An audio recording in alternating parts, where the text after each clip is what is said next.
name and your profession.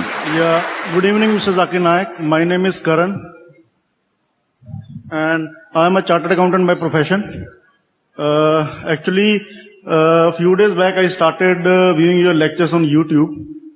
Firstly, I was very, you can say, irritated by the talks you give, but as and when I explored your more talks, so I was like 80 to 90% convinced what you say is right.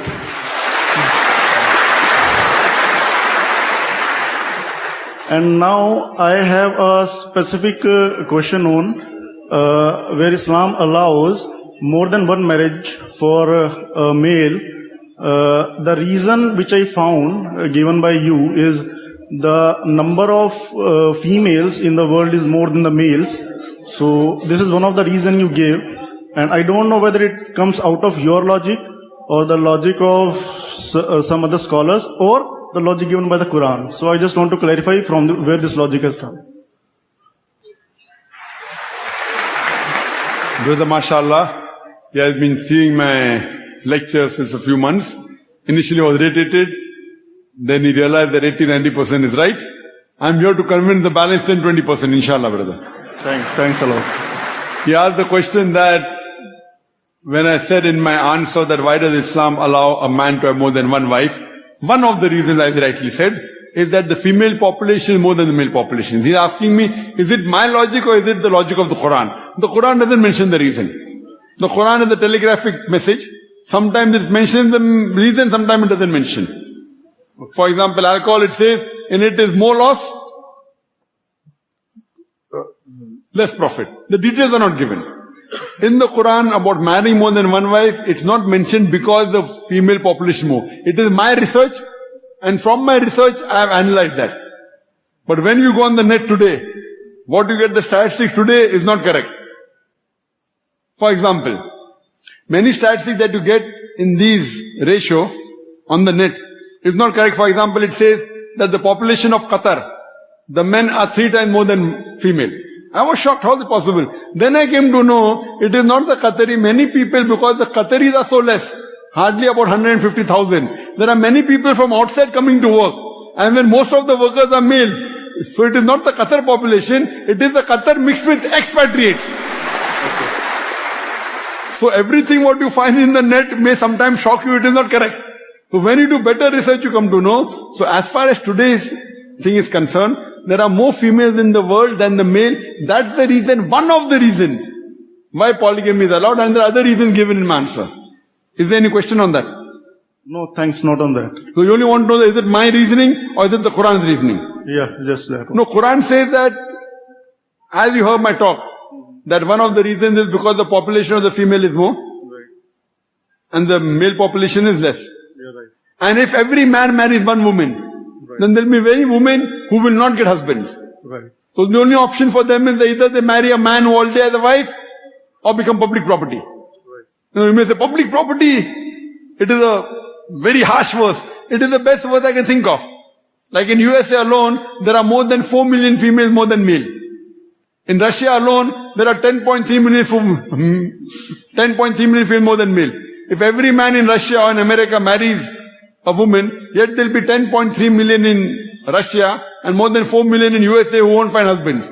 So the only option remaining for them is that they either marry a man who already has a wife or become public property. But naturally, any modest woman would prefer marrying a man who already has a wife than become public property. Okay. Hope that answers the question. Okay, thanks. So now you're convinced. I would like to know from you, brother, which is the 10-20% you want more clarification on? Actually, I am convinced to an extent, but if you take an interpretation out of the sacred books, then if I am a non-Muslim and if I read a Quran, so I will not get the same meaning if an Islamist read that. No, it's not necessary. So if we leave it to interpretation, then there may be the interpretation for other scriptures also. No, interpretation is there, but it should not contradict the meaning. You cannot interpret with the wrong meaning. Find a person who has more knowledge. It's not necessary that a Muslim can interpret better than a non-Muslim. Keith Moore was a non-Muslim. Keith Moore, he's a non-Muslim. He interpreted the Quran better than the Muslims. What the Quran says in Surah Nahl chapter 16 verse 43 and Surah Anbiya chapter 20 verse number 7, فَاسْأَلُوا أَهْلَ الذِّكْرِ إِن كُنتُمْ لَا تَعْلَمُونَ. Ask the person who is an expert. So in embryology, he was an expert, a non-Muslim. His interpretation of embryology is far better than the Muslim because he's an expert. So to interpret the Quran, you have to go to the expert in that field.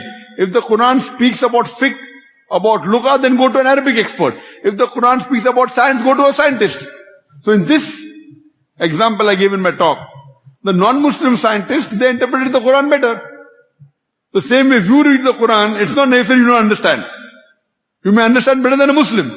But I want to know that which 10-20% you're not convinced about. So I will convince you on that also. So that again, I'll come to your next session, and inshallah, I will be convinced 100%. Okay, very next. See, we don't know when next session will be there. See, what happens actually, we say inshallah, you're saying inshallah, that's good. Inshallah means God willing. You don't know how long you're going to live. So, my next schedule to come is in March 2014, inshallah, when they have the peace convention, the third peace convention when they have in 2014, March or April. That will be my next public lecture, inshallah. But you don't know whether I will live till that time or not. No, but we hope so. We hope so, but now if you have any queries, then if you're convinced now, do you believe there's one God? I believe in one God. I believe. Do you believe Prophet Muhammad is the messenger of God? I don't 100% agree because I have not read the Quran. So what I want you to do, read the Quran. Not that you have to read the Quran to understand about Muhammad sallallahu alaihi wasallam. I've even proved in my lecture from the Hindu scriptures. Have you heard my lecture on Muhammad sallallahu alaihi wasallam Hindu scriptures? Yes, I do. Yeah. If you have heard. Yeah. So from there I've proved about Kalki Avatar. Yeah. That in Kalki Avatar it speaks about a messenger to come, an avatar to come, whose father's name is Vishnu Yas. In Kalki Purana, chapter number 2, verse number 4, 5, 7, 9, 11, 15. It says, the father's name is Vishnu Yas. Vishnu means God, Yas means servant, servant of God. In Arabic it's Abdullah, and Abdullah was the name of the father of Muhammad sallallahu alaihi wasallam. The mother's name is Sumati. Sumati means peace and serenity. In Arabic it means Amina. The name of the mother of Muhammad sallallahu alaihi wasallam was Amina. It says that he will have 4 companions, the 4 Khulfa Rashidin, Hazrat Abu Bakr, Hazrat Umar, Hazrat Usman, Hazrat Ali. The 4 companions. He got this revelation in night in a cave. And we know Muhammad sallallahu alaihi wasallam got the first revelation in the night in the Gara Hira. He will migrate northwards and come back. Muhammad sallallahu alaihi wasallam migrated northward to Medina and came back. So all these prophecies, description about the final avatar to come according to the Hindu scripture, according to Kalki Avatar, according to Vedas, Muhammad sallallahu alaihi wasallam. And the name of Muhammad sallallahu alaihi wasallam is mentioned more than 100 places in the Hindu scripture. If you read the Upanishads also, if you read the Puranas also, Bhavishya Purana, Parva 3, Khanda 3, Advaita 3, Shlokas number 3 to 8, it talks about Muhammad sallallahu alaihi wasallam. If Bhavishya Purana, Parva 3, Khanda 3, Advaita 3, Shlokas number 8 to 27, it speaks about Muhammad sallallahu alaihi wasallam. So, have you seen this tape of mine? Sorry, again? Have you heard my lecture on Muhammad sallallahu alaihi wasallam, prophecy of Muhammad sallallahu alaihi wasallam in the Hindu scriptures? Have you heard that?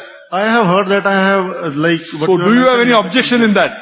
Do you say that no, this is not there in the scripture, this is not there in the Veda? Okay, logical on the face value accept it, but I have to read my scripture first. Then I can conclude. Okay, fine. So I request you that you read it as soon as possible. Don't wait till I come in March. Okay. If you are convinced in between, you can take Shahada with any Muslim. If you are not, then when I come, inshallah, we will meet again in March or April. Inshallah. Yeah, sure.